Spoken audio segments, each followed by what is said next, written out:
Bom, boa noite. Vamos então continuar nosso estudo do Evangelho de Mateus, estudo minucioso que nós realizamos aqui já há alguns anos. Hoje iniciaremos um capítulo novo do livro de Mateus, que é o capítulo 14, com uma passagem nova, né? A passagem que nós encerramos na semana passada foi aquela relativa à ida de Jesus de Cafarnaum para Nazaré, e aqueles problemas todos que o mestre enfrentou em Nazaré, por não ser compreendido, por não ser acolhido no coração de muitos dos nazarenos, e entre eles, mesmo seus irmãos, mesmo seus familiares, né? Aí nós falamos sobre alguns sentimentos que são muito comuns em família e que, às vezes, nos machucam, né? Nos trazem desgosto, tristeza, vindo de que a gente menos espera. Né? Inveja, nós falamos da inveja, né? O ciúme, a cobiça, a incompreensão, vindo às vezes de quem a gente mais ama, né? No caso de Jesus, a própria cidade onde ele cresceu, era Nazaré. Hoje nós vamos começar uma passagem nova, e vamos começar essa nova passagem falando de um personagem muito icônico dentro da narrativa bíblica, né? A gente não lembra de todos os nomes de todos os personagens, mas tem alguns que estes são de conhecimento do senso comum, né? E eu estou falando da personagem de Herodes, né? Nós vamos ver, inclusive, que são vários Herodes, né?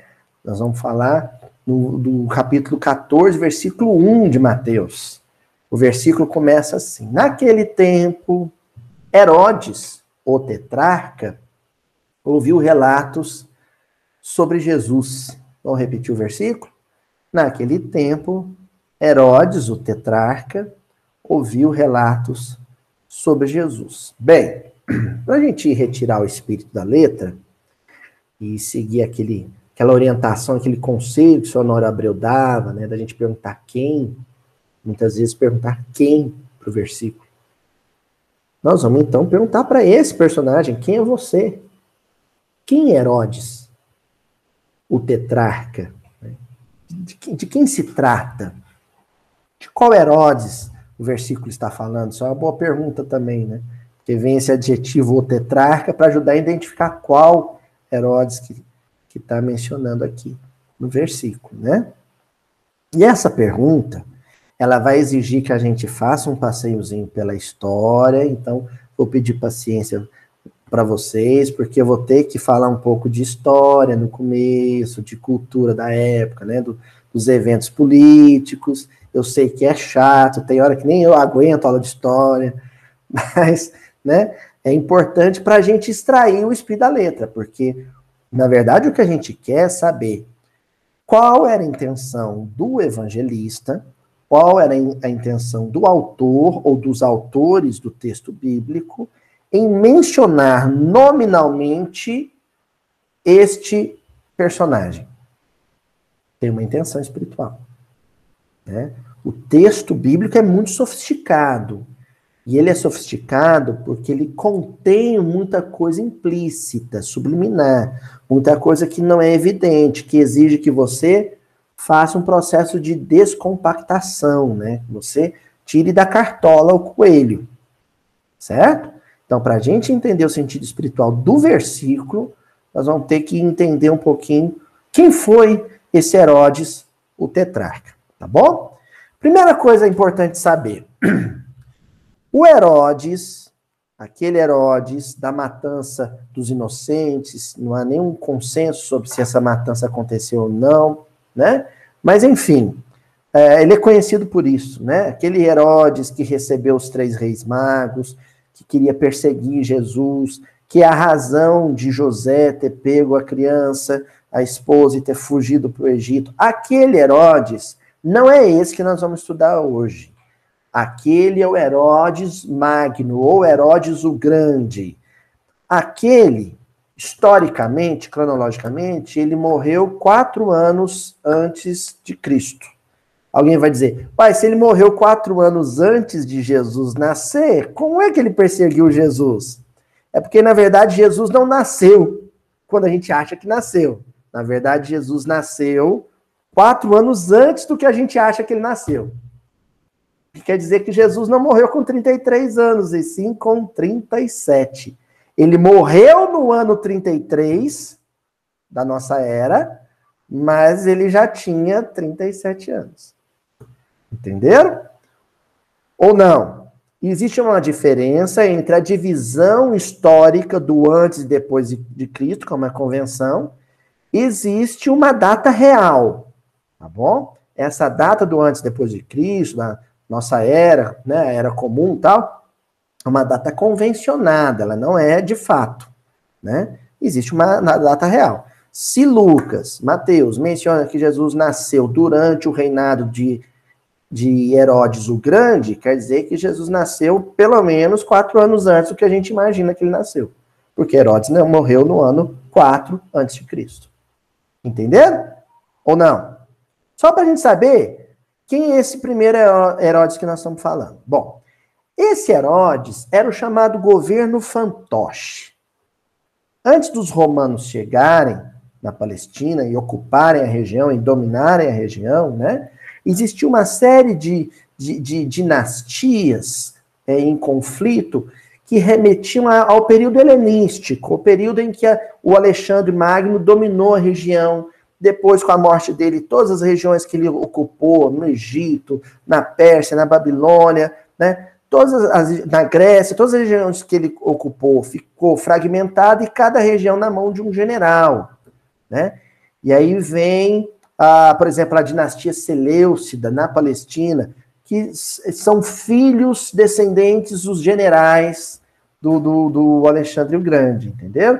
Depois vem uma revolução, o povo de Israel tenta, né, assumir o controle da região, enfim. Não vou entrar nesse detalhe, porque é muita história, muita coisa para explicar, essa confusão política da região. Só o que eu quero que vocês saibam é que existia, nesse período em que Jesus nasceu, uma governadoria da região, de toda a Palestina, que estava nas mãos de um governo fantoche.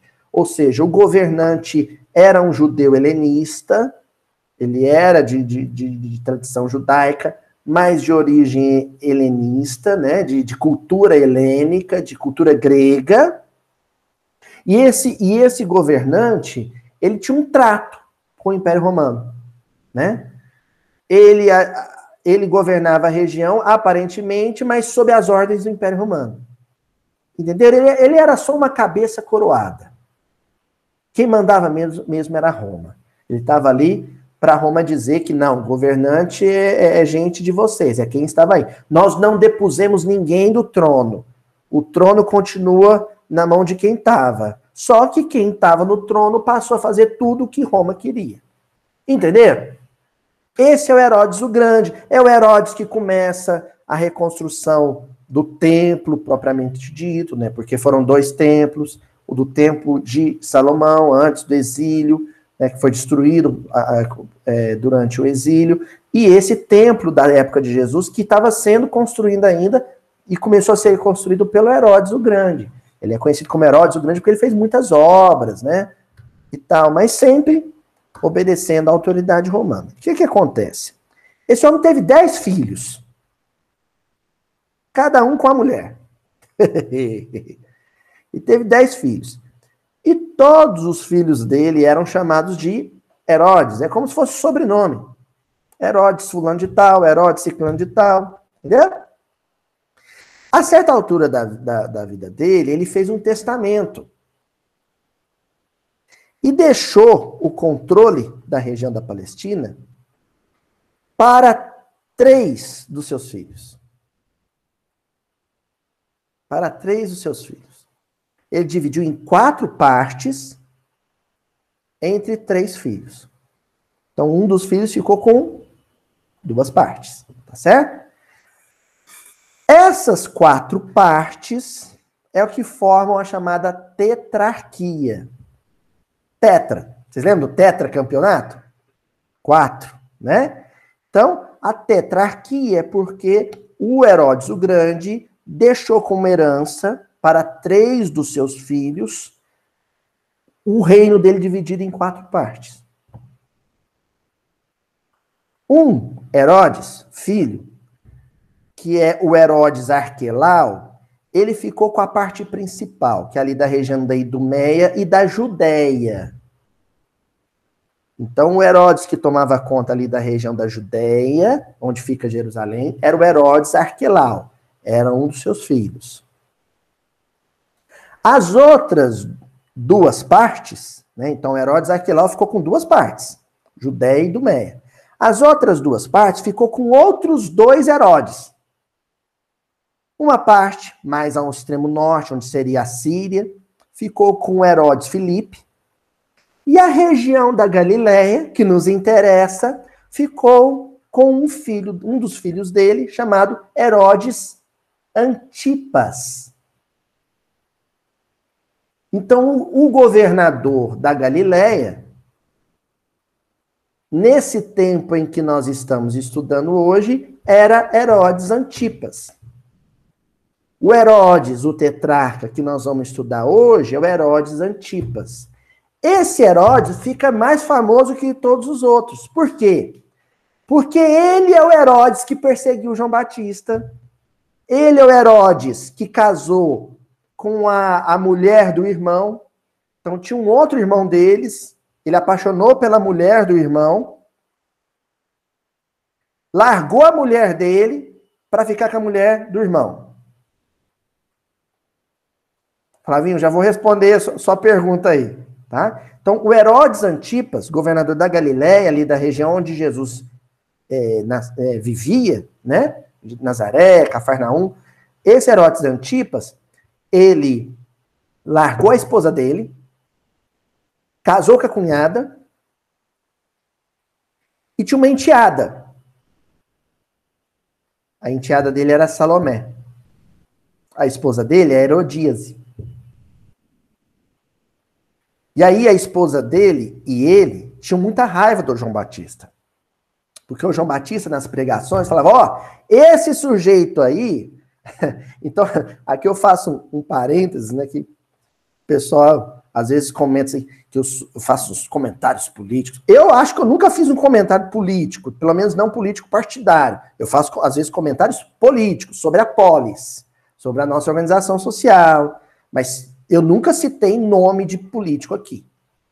Nunca falei votei no ciclano ou Beltrano. Ou votem no ciclano ou Beltrano. Agora, o João Batista, ele era mais doidão. Ele falava o nome mesmo. Então, ele pregava ali no Jordão, falando assim, esse governante nosso, o Herodes Antipas, ele é corrupto, ladrão, e enganou o irmão dele, tomou a esposa do irmão e abandonou a esposa e os filhos. Toda a pregação do João Batista, ele batia nessa tecla. O João Batista chegava ao ponto de, às vezes, estava passando a liteira com Herodes ou com a Herodíase, e o João Batista ia lá e gritava, você aí, ó, arrependa do seu pecado, porque você é um mau exemplo para a comunidade. Então, o João Batista batia nessa tecla. Você, Herodes, é um mau exemplo para a comunidade. Tem gente que se espelha em você e o que você está fazendo é errado. Bom, com essa história, a Herodíase falou pro Herodes, pro marido, Herodes Antipas, falou assim, ó, ou você cala a boca desse homem, ou eu vou dar um jeito de calar. E a filha dela, a Salomé, era uma grande dançarina. Ia ter uma festa ali na corte do Herodes. E o Herodes falou assim, olha, eu queria agradar os meus convidados. E você é uma estrela. É como se a enteada dele, filha da Herodíase, fosse assim uma popstar, sabe? Uma artista famosa. E ele falou para ela, olha, eu queria que você dançasse, fizesse uma apresentação aqui para os convidados. Aí ela foi e comentou com a mãe. Falou, mãe, meu padrasto pediu para eu dançar para os convidados. Aí a Herodíase falou para a filha, não, então faz o seguinte, fala para ele que você só dança se for com uma bandeja na mão com a cabeça do João Batista. E aí, o Herodes Antipas calou a voz que clama no deserto, né? E mandou decapitar João Batista, e Salomé dançou com uma bandeja de prata com a cabeça de João Batista. Esse é o tal Herodes. Depois desse Herodes, ele vai aparecer na crucificação de Jesus. Agora eu vou responder a perguntinha da Flavinha, que a Flávia perguntou se ele era subordinado ao Pilatos. O irmão dele, o Arquelau, lá na Judéia, era muito incompetente. E começou a ter muitas insurreições na região da Judéia. Então, o que o imperador o Augusto fez? Ainda no tempo do Augusto? Acho que era. Outro Tibério. Não, já era Tibério. Perdão. O imperador, o Tibério, tanto é que a capital da Galiléia vai ser Tiberíades, em homenagem a ele, né? Então, o imperador, o Tibério, ele manda uma autoridade dele para a região da Judéia, para ser o governador da província da Judéia, e tira o Arquelau do controle. Entendeu? Então, no final das contas, a tetrarquia ficou assim. Uma província mais ao norte, nas mãos do Herodes Filipe, que não tem nada a ver com essa história, que nem é citado na Bíblia. A província, uma tetrarquia, na Galiléia, nas mãos do Herodes Antipas. E a Judéia ficou sendo uma província imperial, porque o Herodes, que tomava conta lá, foi destituído, e o Pilatos assumiu a governadoria da região como um representante do imperador. Ficou claro isso? O que aconteceu? Nos dias que Jesus foi preso, ia ser crucificado, né? O Sinédrio fazendo pressão para o Pilatos condenar ele. O Pilatos pensou assim, bom, se ele é um prisioneiro judeu, se Jesus é um prisioneiro que cometeu crimes contra o judaísmo, não sou eu que tenho que julgar ele. Quem tem que julgar ele é alguma autoridade judaica. Só que o Herodes da Judéia tinha sido destituído da autoridade. Aí o Pilatos, muito sabido, fica sabendo que o Herodes Antipas, da Galiléia, estava lá, na ocasião, em Jerusalém, por ocasião da Páscoa. Jesus não foi crucificado na Páscoa? Todo judeu tinha que ir em Jerusalém na Páscoa. Então ele estava lá na cidade. Aí o Pilatos falou, já sei, vou mandar para o outro Herodes. O outro Herodes julga. Ele está aqui na cidade. E é onde Jesus vai até ele, é levar até ele, até o Herodes Antipas. O Herodes Antipas tira o maior sarro de Jesus, né, faz bullying com Jesus, e humilha Jesus de todas as formas, mas Jesus não abre a boca. Com detalhe, viu? Jesus não abre a boca olhando para ele, na ocasião, porque já não tinha o que falar, mas em muitas pregações Jesus se refere a ele, chamando ele de aquela raposa. Jesus, quando falava de Herodes Antipas, se referia a ele como aquela raposa, porque ele era muito cruel e muito perigoso. Muito desonesto, muito corrupto. Entendeu? Bom, nós estamos falando, então, hoje, de Herodes Antipas, um dos tetrarcas, um dos filhos de Herodes o Grande. Aquele Herodes, que nós estamos falando hoje, é aquele Herodes que mandou decapitar João Batista e interrogou Jesus durante a crucificação, o evento da crucificação. Tá claro isso ou ficou muito confuso, gente? Cria uma confusãozinha por causa da questão do nome, né? Por ser muitos Herodes, tá? Mas o negócio é que eles invertiam o sobrenome. No caso, vinha antes, né? Isso é uma tradição latina, né? Então, seria como se eu fosse Elias Aloísio. Aí meu pai Elias Jorge, alguma coisa assim, entendeu? Isso cria uma certa confusão, mas eu espero que vocês tenham entendido isso. Por que é importante entender isso? Porque agora sim a gente vai extrair o espírito da letra através do nome deles. Primeiro, Herodes é um nome de origem grega, Antipas é um nome de origem grega, porque eles eram judeus helenistas, eram judeus de influência cultural grega, né? Isso remonta lá ao Alexandre Magno, a expansão do helenismo no Oriente, no Mediterrâneo Oriental. Então, os nomes são de origem gregas. Por que o evangelista Mateus e os adensadores e copistas da obra, por que que eles fizeram questão de mencionar o nome dele? E falar qual que era o Herodes? Porque tem substância espiritual para extrair, né? Dá para torcer esse nome e sair um suco. Muito precioso para a gente. Herodes é a junção de duas palavras gregas. Eros, de onde vem herói. Eros quer dizer herói. E ode, que é canção. É uma canção épica. É uma canção narrativa. Entenderam? A ode, ela era uma canção em homenagem ao herói. Eros, ode ou Herodes quer dizer a canção ou o cântico do herói. A canção que conta a história do herói.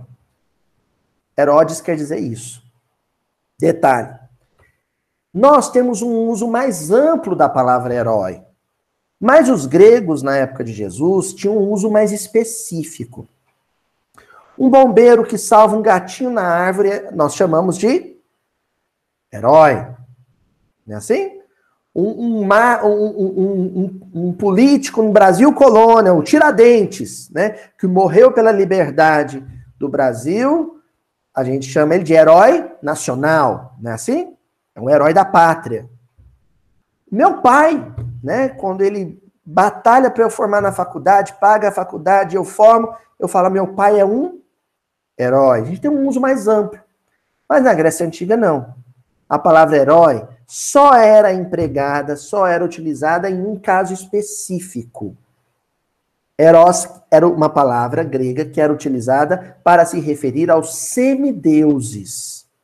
Quem eram os semideuses? Eram os personagens da mitologia. Então, nós estamos agora falando de mito. Era um personagem da mitologia que tinha um pai Deus e uma mãe humana. Ou o contrário, uma mãe deusa e um pai humano. Ou seja, a paternidade era divina e a maternidade era humana, ou o contrário disso. Exemplo, Aquiles, personagem Aquiles, lá que o Homero narra, né, a epopeia dele lá na Ilíada, né, na Guerra de Troia. O Aquiles, ele era um semideus, era um Eros, ele era um herói. Tá? O Hércules, ou Heracles, né, da cultura grega, ele é um semideus. Né, ele era filho de uma humana com Zeus, com um deus. Acho que era Tétis era de Aquiles, ou, eu não me lembro agora o nome dos humanos, mas no caso Aquiles era filho de Zeus. Então o herói é um termo específico quando a gente vai falar de mito, tá certo? Antipas é uma contrição de pronúncia da expressão antipatros. Antipas vem de antipatros. Antipatros quer dizer como pai. Então, olha só. Como é que um rei, pai do Herodes Antipas, era visto pela população? Como é que esse rei, esse governante era visto? Como um Deus.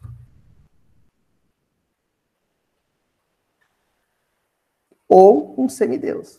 Porque a mãe, ninguém nunca vai saber lembrar o nome dela. Era uma cultura patriarcal, machista. Então a mãe é a expressão humana. Agora, o pai é a expressão divina. O Herodes é aquele que é como o pai. Antipatros, como o pai. Ele é filho de uma mulher humana, com um ser divino, no caso Herodes o Grande, mas ele era como o pai. Ele era também divino.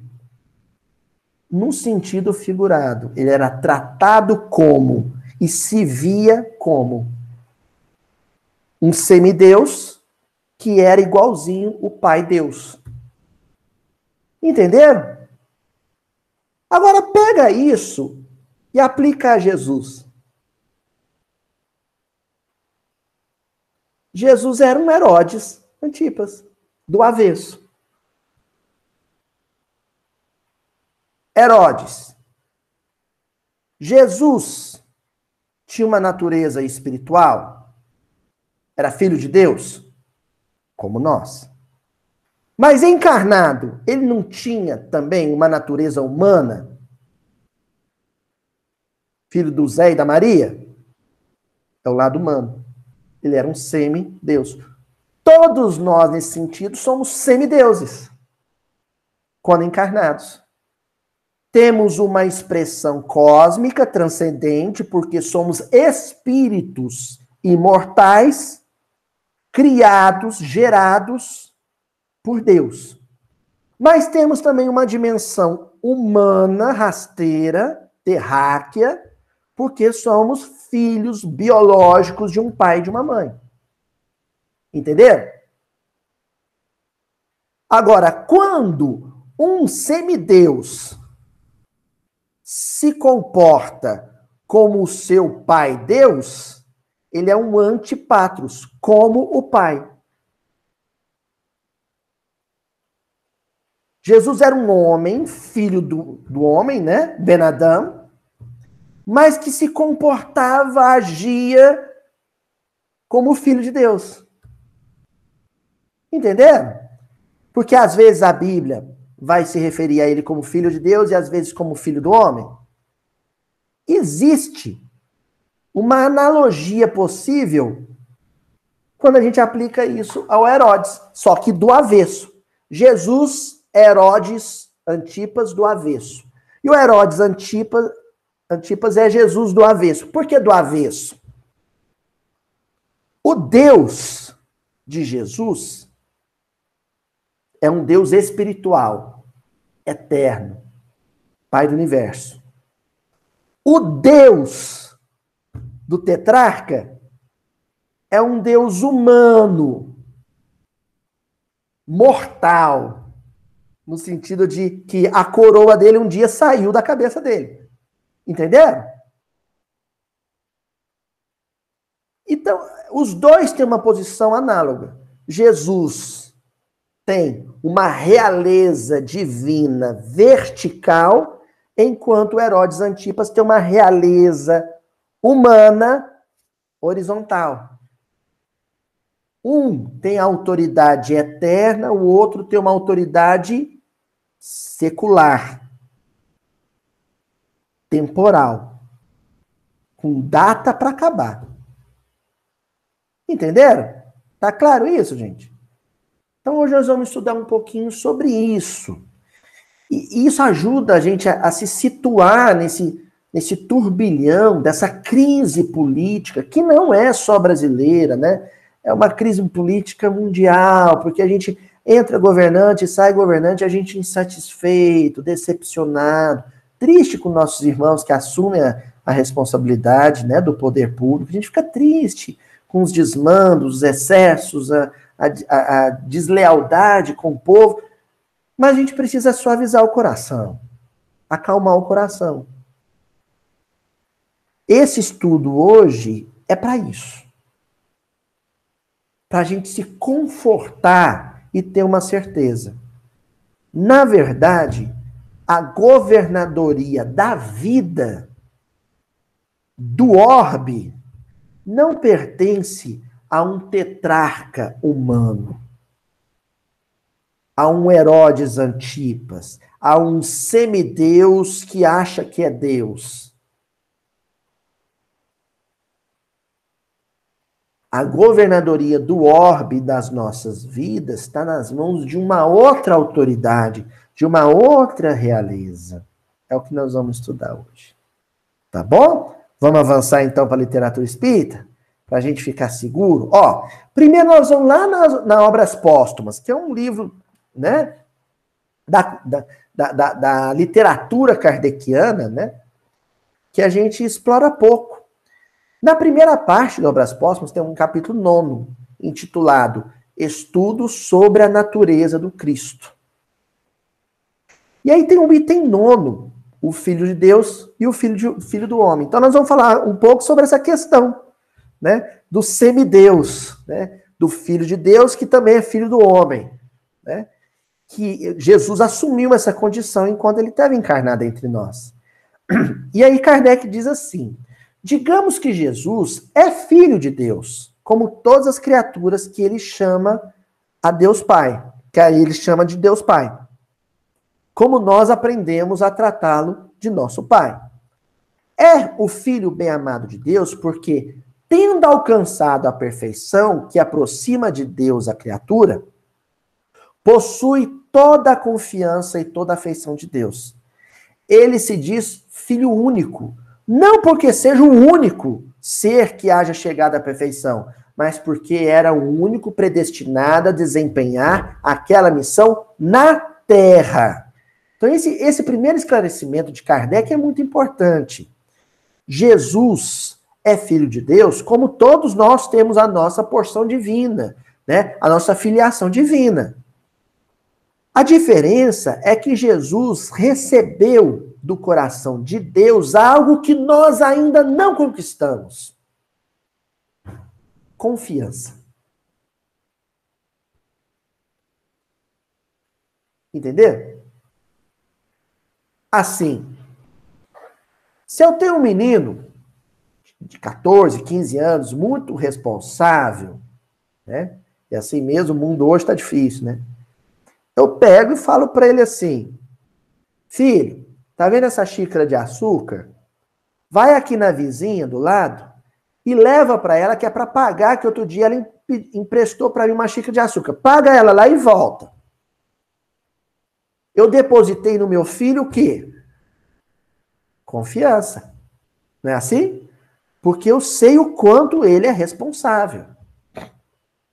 Agora, se eu tenho um menininho de 7, 8 anos, com a cabeça voadinha ainda, bem criancinha, eu vou fazer um negócio desse? Não, porque ele ainda é imaturo. Ele pode parar para brincar com outro coleguinha, ele pode, de repente, ficar lá na rua mais tempo que devia, o mundo hoje está perigoso. Nós somos a criancinha imatura e irresponsável, que Deus ama tanto quanto ama Jesus, mas ainda não pode confiar. Ainda não dá para confiar. Pelo menos não as responsabilidades que foram postas nas mãos do Cristo. A unigenitura, o Filho único, né? A que se refere aqui Kardec, quando fala de Jesus, é que ele é o Filho de Deus escolhido, comissionado, selecionado, a dedo, para assumir uma responsabilidade enorme de projetar um orbe, projetar os corpos que habitariam esse orbe, encarnar espíritos que deveriam evoluir nesse orbe. Tudo sob a tutela dele, sob a responsabilidade dele. É muita responsabilidade, tá? Aí Kardec continua dizendo assim, se pode parecer que a qualificação de Filho de Deus apoia a doutrina de divindade, o mesmo já não se dá com a de Filho do Homem. Então aqui é uma questão, existe uma discussão teológica aqui que, de certa forma, divorcia a doutrina espírita de muitas outras doutrinas cristãs, sobretudo o catolicismo, que é a questão da divindade de Jesus. Nossos irmãos católicos, eles entendem de outra maneira, né? Jesus, ele é Deus feito carne. Não existe uma dissociação absoluta entre a figura de Jesus e a figura de Deus. Jesus é uma figura divina, absolutamente divina. Para a doutrina espírita, não. E aí essa expressão Filho do Homem vem nos socorrer nesse entendimento. Porque o próprio Cristo, quando se afirmava Filho do Homem, ele estava dizendo, eu sou humano como vocês. Embora também seja filho de Deus como vocês. Tá certo isso, gente? Tá claro? Continuando, então, ó. Que também Jesus deu a si mesmo em sua missão e que constituiu objeto de muitos comentários. Jesus dá a si mesmo essa qualificação com persistência notável, pois só em circunstâncias muito raras ele se diz filho de Deus. Em sua boca não pode ter ela outra significação que não a de lembrar que também ele pertence à humanidade, identificando-se desse modo aos profetas que o precederam e aos quais se comparou, aludindo à sua morte, quando disse: Jerusalém, que matas os profetas. A insistência com que ele se designa por filho do homem parece um protesto antecipado contra a qualidade que, segundo previa, lhe seria dada mais tarde, a fim de ficar bem determinado que essa qualidade não saíra de seus lábios. Olha só, enquanto Jesus se esforçava para o tempo inteiro lembrar as pessoas que ele era humano, o Herodes Antipas se esforçava o tempo inteiro para dizer às pessoas que ele era divino.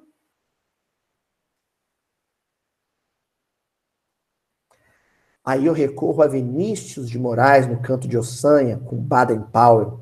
O homem que diz sou, não é, porque quem é mesmo, não diz. Vinícius de Moraes. Não é assim? Então, o Cristo, governador do Orbe, o tempo inteiro estava se esforçando para dizer às pessoas: eu sou humano como vocês. Enquanto o Herodes Antipas o tempo inteiro estava dizendo: eu sou divino como meu pai. Antipas, Antipatros. Todo aquele que se afirma divino é um Herodes, canto do herói. É um ser mitológico, um mito.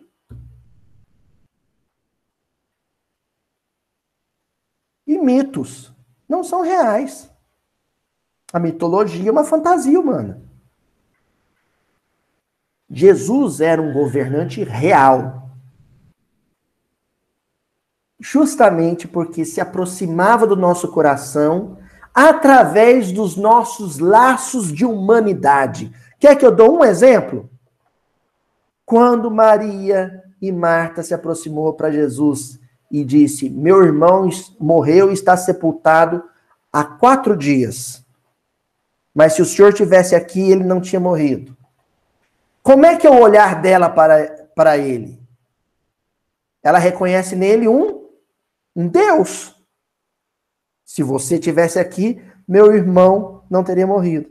No entanto, o primeiro ato de Jesus em relação ao sepultamento de Lázaro é diferente. O que ele faz? Chora. Tem humanidade maior que essa, gente? Chorar com a dor do outro? Jesus chorou por Lázaro. Depois, ele falou: Lázaro, vem para fora, e tirou Lázaro da sepultura, de um estado de catalepsia grave, sepultado vivo. Mas antes, ele afirmou a sua humanidade. Eu sou um filho do homem. Certo? E aí Kardec continua dizendo assim, na Revista Espírita agora, viu, gente? Ano 10º, setembro de 1867. Caracteres da Revelação Espírita. Olha que bonito que Kardec vai dizer na Revista Espírita. Aqueles que nos perguntam o que diz o Espiritismo sobre a natureza do Cristo, respondemos invariavelmente: é uma questão de dogma, estranho ao objetivo da doutrina. Então, gente, entrar nessas discussões sobre se Jesus é Deus ou não, se o catolicismo está certo, isso é infrutífero. Não é o que importa. Kardec está dizendo aqui. Isso é questão de dogma, não se discute dogma. Tá bom? O diálogo interreligioso é uma coisa que eu aprendi com a Ilha, e que eu aprendi antes disso na própria introdução do Evangelho segundo o Espiritismo. No prefácio do Evangelho segundo o Espiritismo. Quando Kardec afirma, e a Ilha sempre falava isso, existem questões que são inconciliáveis. São as questões de dogma. Se você for ficar debatendo isso, não existe diálogo interreligioso. O que existe é duelo interreligioso. Você tem que pegar os pontos que são comuns, que são harmônicos. Para o espírita, Jesus é uma manifestação de amor a Deus pela humanidade? É. Para o católico também? É. Para o protestante também? Sim. Então pronto, temos aí um ponto em comum. Vamos ficar nesse terreno. O ser humano deve obedecer o mandamento de amar ao próximo como a si mesmo? Para o espírita, sim. Para o protestante, também. Para o católico, também. Para o budista, também. Então, pronto. Esse é um terreno amistoso. Esse é um terreno fraterno. Vamos ficar nesse terreno. E aí continua Kardec. O objetivo que todo espírita deve ter em mira, se quiser merecer esse título, é seu próprio melhoramento moral. E aí vem as perguntinhas. Sou melhor do que eu era? Corrigi-me de algum defeito? Fiz o bem ou o mal ao próximo? Eis o que todo espírita sincero e convicto deve perguntar. Aí Kardec vem e fala assim, a gente não tem que ficar se perguntando se Jesus era Deus encarnado ou não. Muito embora tenhamos convicção de que era um espírito, né, como nós, em evolução. Mas isso não importa. O mais importante é, eu estou reproduzindo na minha vida a vida dele? Qual a pergunta que é mais importante?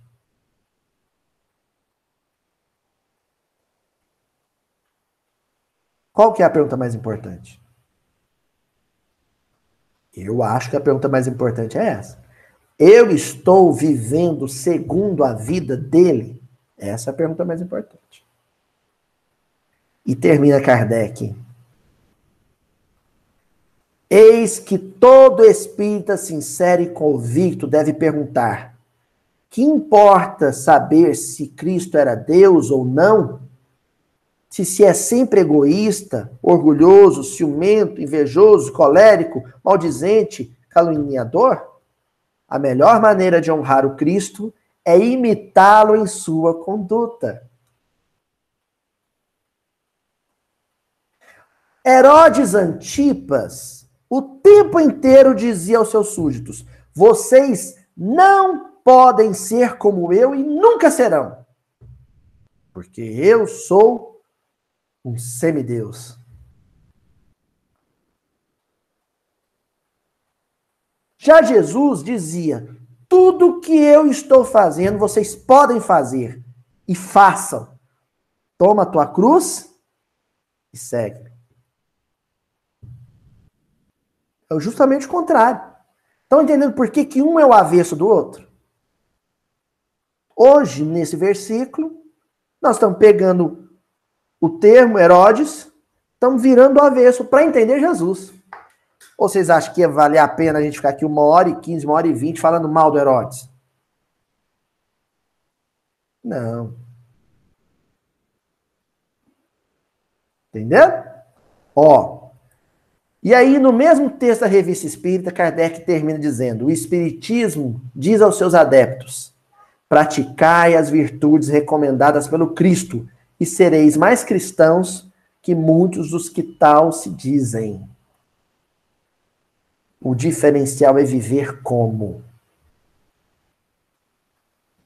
O diferencial é viver como? Então, gente, discutir se Herodes Antipas é um mito ou não, é um semideus ou não, não é importante para a gente.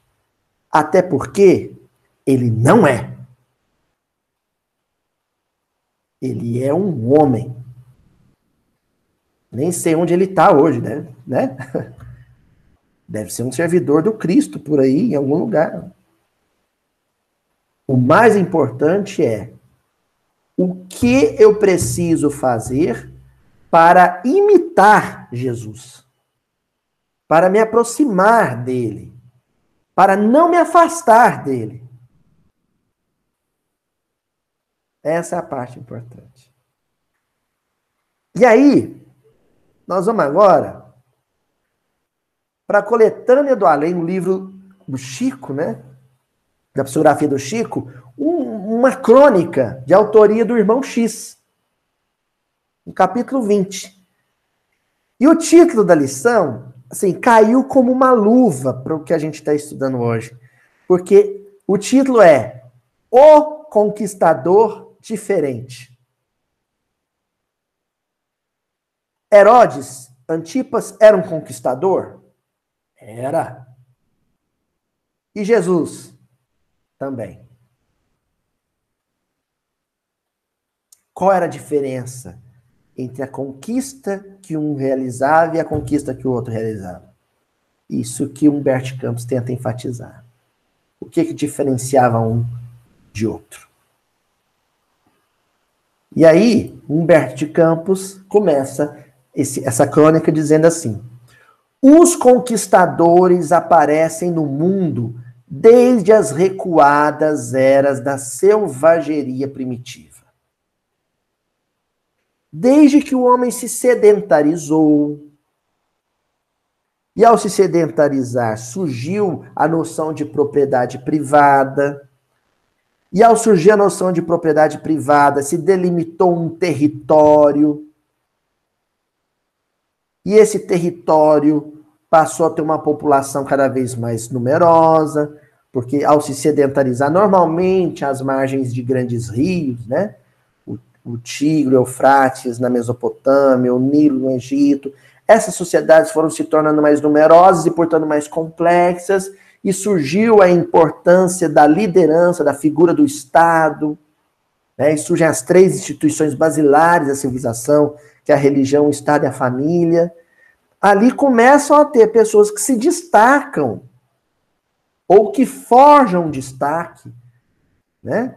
Esse destaque pode ser espontâneo, pode ser artificial, pode ser conquistado de forma natural ou de forma constrangedora, coercitiva, mas não importa. Desde esses tempos, o Humberto Campos está afirmando que existem conquistadores, existem autoritários, existem aqueles que se impõem ao outro pela força. Pela força. Seja a violência física, seja a violência psicológica, né? E aí, o Humberto Campos continua a dizer assim: e há muitos séculos, postados em soberbos carros de triunfo, exibem troféus sangrentos e abafam, com aplausos ruidosos, o cortejo de misérias e lágrimas que deixam a distância. Então, é aquela figura do desfile, né? Aqueles desfiles lá, né?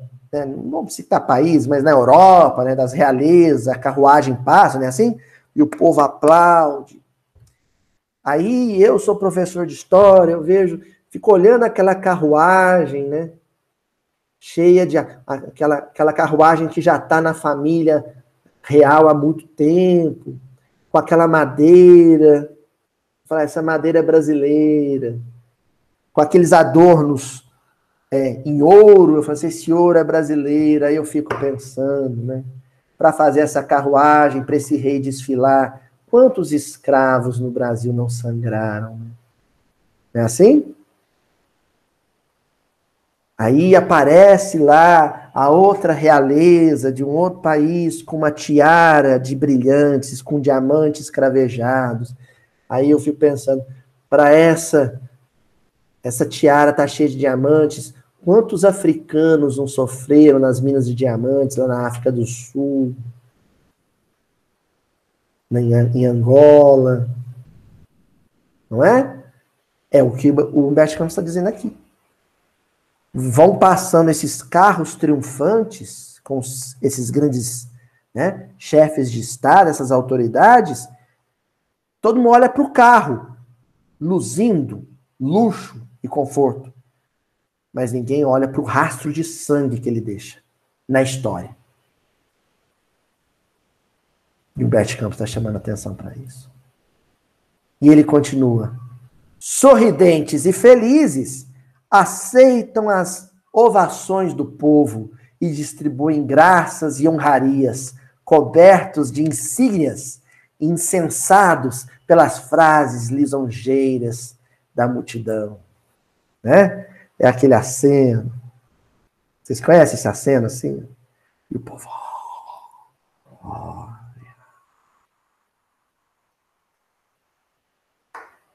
É assim? Vocês viram que eu tenho vocação. Eu tenho séculos de experiência nesse negócio. Vai saber, hein? Pensou? Então agora tá aqui, né? Dor de coluna. Falando mais que o homem da cobra, toda quarta-feira. Estamos aí. Então, o Humberto de Campos chama atenção para isso, né? É um bêbado. A cachaça dele é o aplauso. É a ovação. É o elogio. Nosso Deus. Ele se embriaga com aquilo, se entorpece com aquilo. E aí, depois que a chamada, para usar um termo shakespeariano, né, a mosca azul do poder picou, e aquilo começou a correr no sangue espiritual, convencê-lo do contrário é muito difícil. O Humberto Campos já vai dizer o que Deus vai ter que fazer para esse sujeito cair do trono e acordar. Continua Humberto Campos. Vasta fileira de escritores congrega-se-lhes em torno, exaltando-lhes as vitórias no campo de batalha. Poemas épicos e biografias romanceadas surgem no caminho, glorificando-lhes a personalidade que se eleva perante os homens falíveis, a dourada galeria dos semideuses. Na hora que eu vi isso aqui, eu delirei. Eu falei assim, tô no caminho certo. Entendi o versículo. Olha como é que ele termina dizendo, a dourada galeria dos semideuses. Interessante que Humberto Campos cita dos escritores, né, enaltecendo. Na época da Grécia Antiga, esses escritores eram, né, o Homero enfatizando lá as glórias de Arquelau, né, Arquelau, no caso, Arquelau, Menelau, né, marido da Helena, as glórias de Aquiles. Então, existiam escritores, poetas, que eram hábeis na arte de glorificar e incensar o outro com palavras. Hoje somos todos nós nas redes sociais. Adoramos ir para a rede social para dizer por que o meu candidato é maravilhoso. Não é assim? O meu candidato é maravilhoso por isso. E a gente faz. Aí a gente está o quê? Fazendo esse papel. Exatamente esse papel. Se você gosta de um representante político, acredita que ele tem algo a contribuir, guarda isso para você. De forma discreta, respeitosa, né? Afinal de contas, o voto é secreto justamente para te resguardar de ter que justificar para o outro, né, a sua escolha. Guarda isso para você. Seja discreto, seja elegante, seja educado, seja respeitoso com o seu semelhante. Tanto que Humberto Campos acrescenta, todavia, mais longe, na paisagem escura, onde choram os vencidos, permanecem as sementeiras de dor que aguardarão os improvisados heróis. Olha os heróis. Os improvisados heróis na passagem implacável do tempo. Gente, eu vou falar um negócio para vocês que acho que o movimento espírita ainda não entendeu. Ismael e os espíritos que estão na governadoria do Brasil, e isso vale para os Estados Unidos, para o Japão, para a Alemanha, para o México, eles não interferem nas escolhas políticas dos homens. Não interferem. Ainda mais se tratar de uma democracia. Por quê? Talvez no período medieval, durante a antiguidade, talvez houvesse uma interferência, e isso a gente percebe, por exemplo, no Brasil Coração do Mundo, Pátria do Evangelho, quando Humberto de Campos cita, por exemplo, a figura de Pedro II. Porque era uma dinastia. Ou seja, era filho herdando o trono do pai. Então havia uma possibilidade de intervenção ao reencarnar determinado espírito como filho do ciclano. Henrique de Sagres, por exemplo, né, em Portugal. Mas numa democracia, onde há um sufrágio universal, o voto, isso não acontece. Porque o resultado é uma escolha matemática. Será que a ingenuidade de muitos espíritas chega ao ponto de achar que os espíritas saem de ouvidinho em ouvidinho? Vocês imaginam uma situação ridícula, cômica dessa? Os espíritos de ouvidinho em ouvidinho na fila da sessão eleitoral dizendo: oh, é para votar no fulano porque ele é o escolhido do Cristo. Vocês conseguem imaginar uma situação ridícula dessa? Pelo amor de Deus, os benfeitores têm mais o que fazer.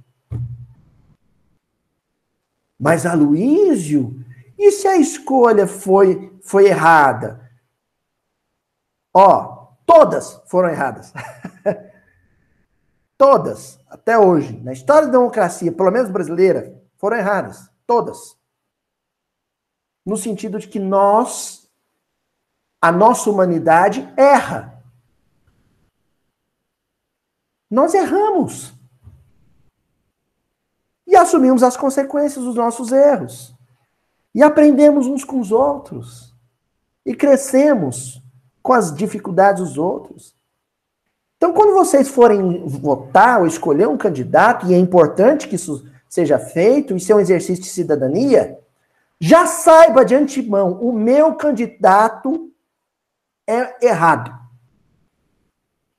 Porque ele é humano. Ele vai fazer alguma besteira. Ele vai fazer alguma besteira. E quando ele fizer, eu não vou ficar defendendo ele também, não.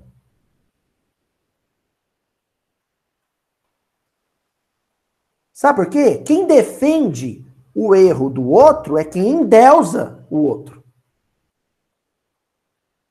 É quem transformou o outro num ser mitológico, num semideus. Você deve respeitá-lo, ser cordial, ser fraterno. Por que nós estamos falando isso? Porque a trajetória de alguém que assume a autoridade perante os seus semelhantes e que não usa isso de forma responsável, fraterna, generosa, o final, a consequência é muito grave. Olha o que Humberto Campos vai dizer. Muitas vezes, contudo, não chegam a conduzir para o túmulo as medalhas que lhe brilham no peito dominador. Porque a própria vida humana se incumbe de esclarecê-los através das sombras da derrota, dos espinhos da enfermidade e das amargas lições da morte.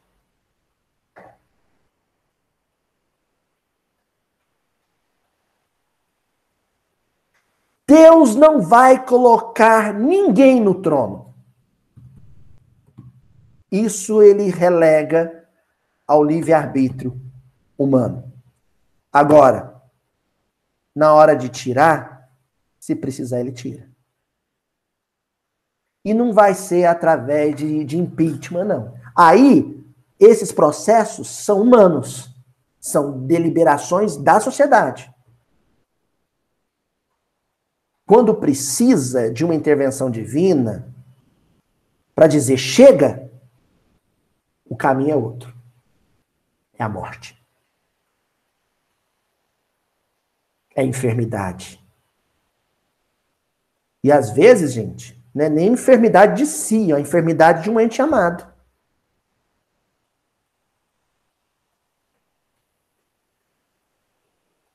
Aí eu sou espírita e decidi que eu vou me candidatar porque eu sei o que é certo para o Brasil, mas na minha programação espiritual, o meu compromisso era com a oratória espírita.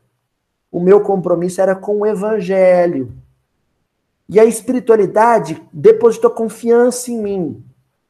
Existe um livre-arbítrio. Se eu quiser abandonar os meus compromissos espirituais para seguir uma carreira política, eu posso.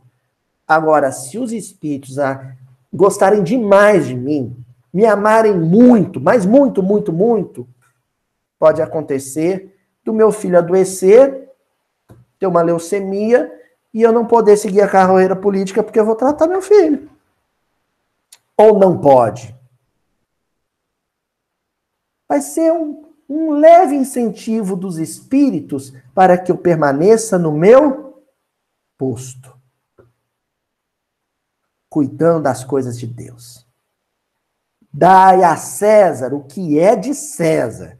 O voto, o imposto. Mas a Deus o que é de Deus. Meu tempo, minha saúde, meu amor, meu coração.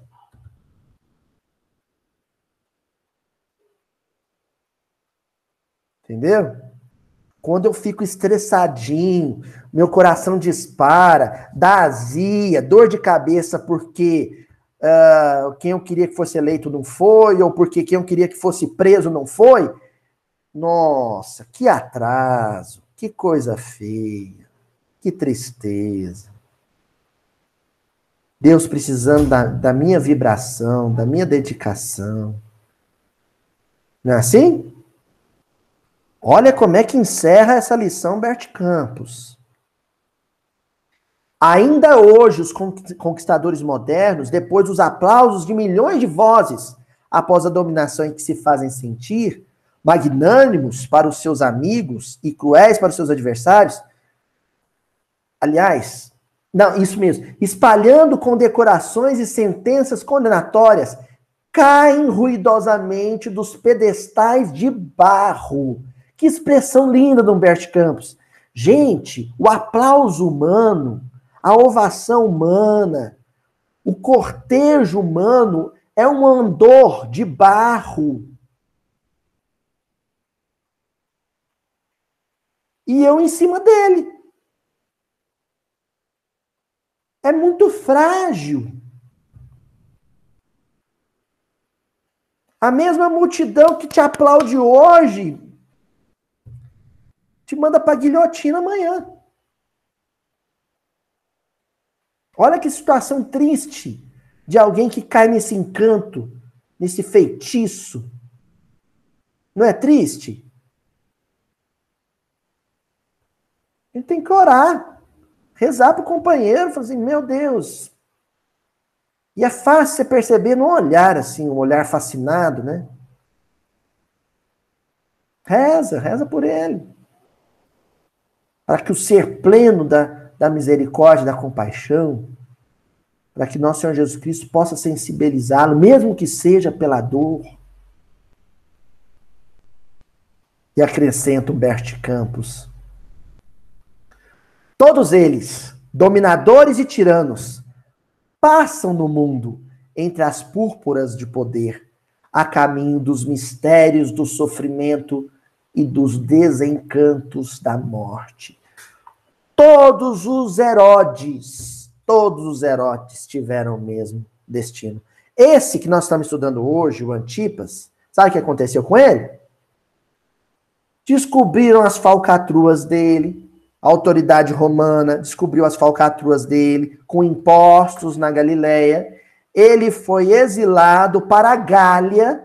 Então, tiraram ele da Galileia, ele perdeu o trono, foi mandado como exilado para a região da Gália, lá na região da França, e lá morreu sozinho, sem os parentes, sem os familiares, sem os bajuladores, sem os amigos, sozinho. Desencarnou lá sozinho, no frio da Gália. O pai dele, o Herodes o Grande, morreu num sofrimento danado, né? Demente, louco. E assim foram todos. que, segundo Humberto Campos, passaram. Rei morto, rei posto. Que rei é o personagem. Esse morre com o trono. Passa a coroa para o outro.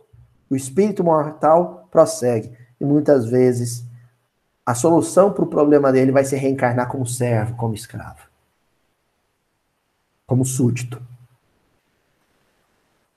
Fechamos então com Humberto Campos dizendo: um só conquistador houve no mundo, diferente de todos, pela singularidade de sua missão entre as criaturas.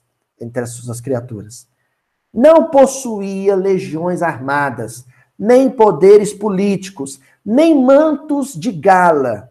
Nunca expediu ordens a soldados, nem traçou programas de dominação. Jamais humilhou e jamais feriu. Então, se Jesus, há 2000 anos atrás, não precisou de autoridade política para fazer as transformações que fez no seio da humanidade, ele ia precisar disso hoje? Quá, quá, quá. Porque o fulano reencarnou com a missão divina.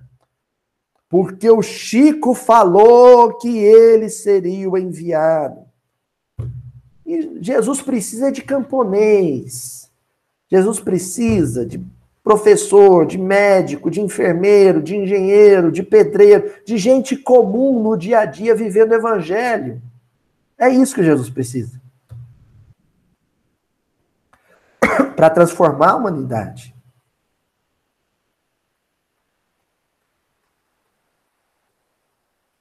Porque a realeza de Jesus não acha que vai enfatizar ou reafirmar a sua autoridade humilhando e ferindo ninguém.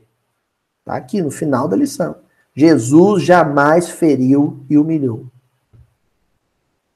É um rei diferente, é um conquistador diferente. Ele conquistou corações pela simpatia, pela humildade, pela amabilidade, pela doçura. Até quando Jesus usou a energia, ele foi simpático.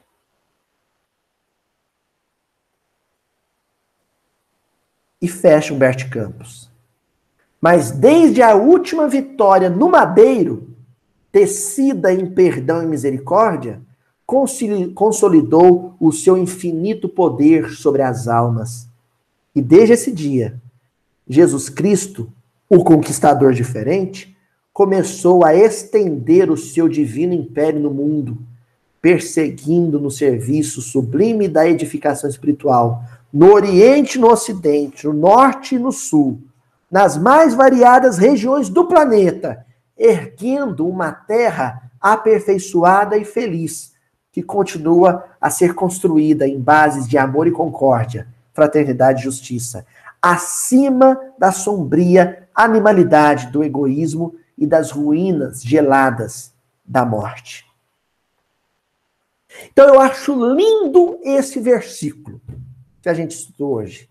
Eu acho ele muito lindo. Sabe por quê? Olha o que esse versículo diz, gente, que coisa linda. Naquele tempo, Herodes, o tetrarca,